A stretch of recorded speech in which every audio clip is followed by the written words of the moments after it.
it's not a priority to us. It's almost like, yeah, I know I'll get sick and I'll just deal with it.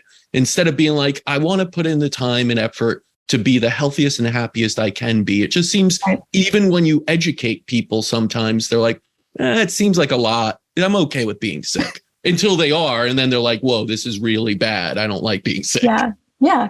Well, we've been taught that we can outsource our health to other people, that we're not in control of it. I think it's the message that we're getting. We've been getting that message very strongly for the last 2 years, right? Yes. That there are that things that we can purchase or things that we can go get that will make us better, when really it needs to be something that starts within us. Yeah. And you're right. I mean, making time, like you cannot do everything. Like that's a lie, right? You can't do it all.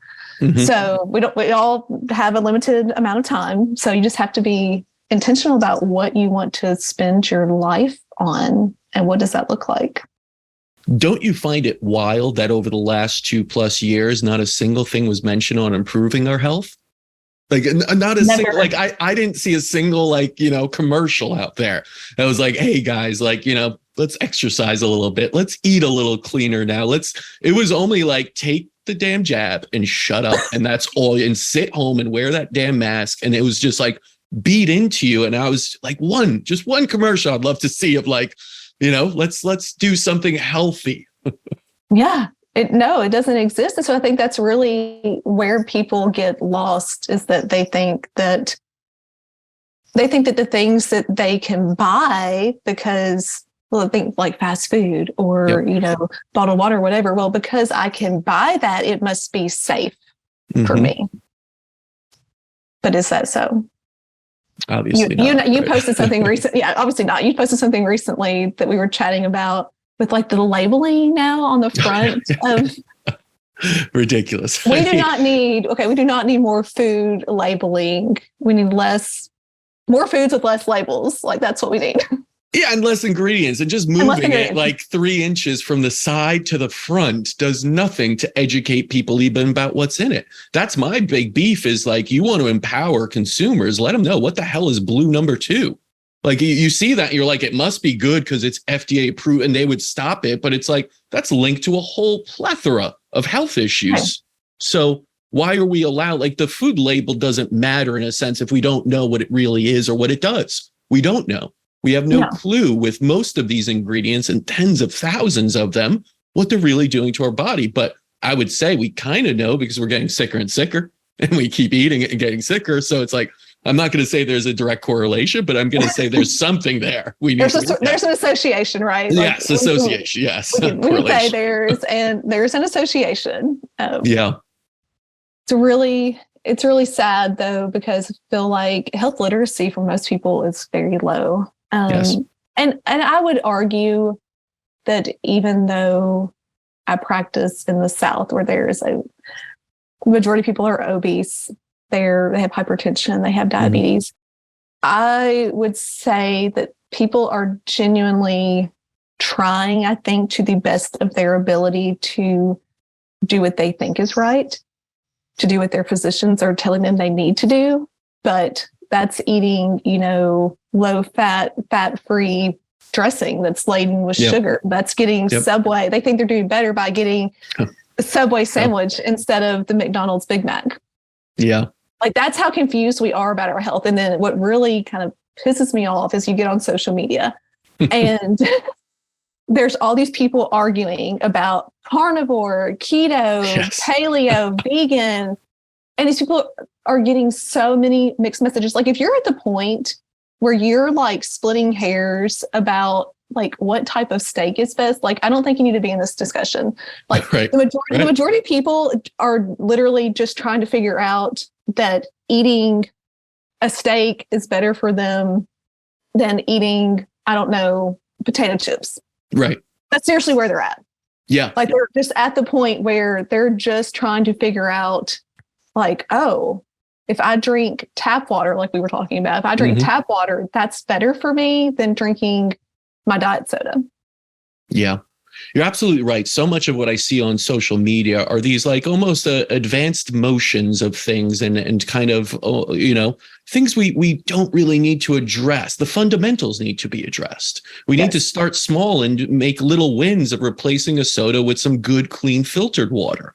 We need to replace all the processed box foods with just something natural that doesn't have an ingredient. It is the ingredient, and start to cook even just a little bit. It doesn't have to be a fabulous meal. It doesn't have to be with the highest quality ghee and this and that and everything. Like, I like to go there, but I took a journey myself to get there in a sense. And if you ask someone to do all of that at once, that's overwhelming and they won't do it. Not going to get done. Right. No. And so and they're going to stay sick because the message is that if you're not doing all these things, you're doing them wrong. So why even try? Yeah. Yeah. And that's not the thing. You can't be, placing that type of almost failure on people who are trying.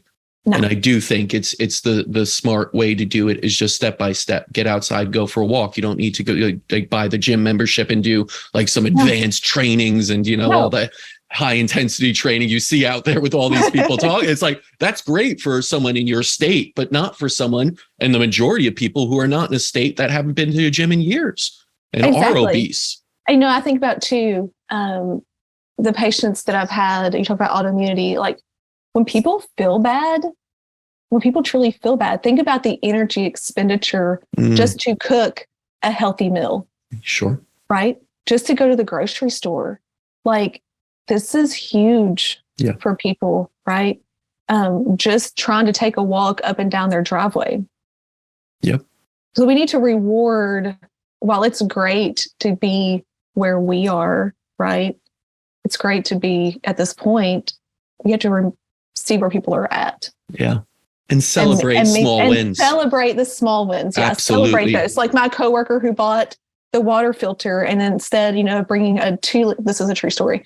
Instead of bringing a 2-liter of Diet Coke to work with her a day, she started bringing like a big container of bottled water that she filtered at home. That's a big win. That's a huge win. That's a huge win. Yeah. Yeah. So just small little things for people. And it really is impactful. We think, we're talking about this, that it seems almost like we're paranoid, right? Like we were talking about the ice. Like if I go to a restaurant, I'm getting filtered water and no, you're not putting ice in it because the ice is going to contaminate. I don't like ice anyways, but the ice is going to contaminate my water. Yeah. But most people are not there. Most people would think like, oh my gosh, look at these weirdos. Like that's so crazy. But eventually you reach the point of awareness. Yes. And I think it's a journey. It's a process. I didn't get here overnight. Like I got sick. Let me think about this. I didn't know, I got sick in 2014. Is kind of when it started. So, this has been 8 years, right? An 8-year journey. And I'm still every single day learning something new and changing my mind about stuff. And that's the other thing too, I think that in this space we have to be aware of is that it's okay to change your mind about things. Oh, it's part of life. But the basics are the same. The basics stay the same, but we're just constantly kind of finessing as we go.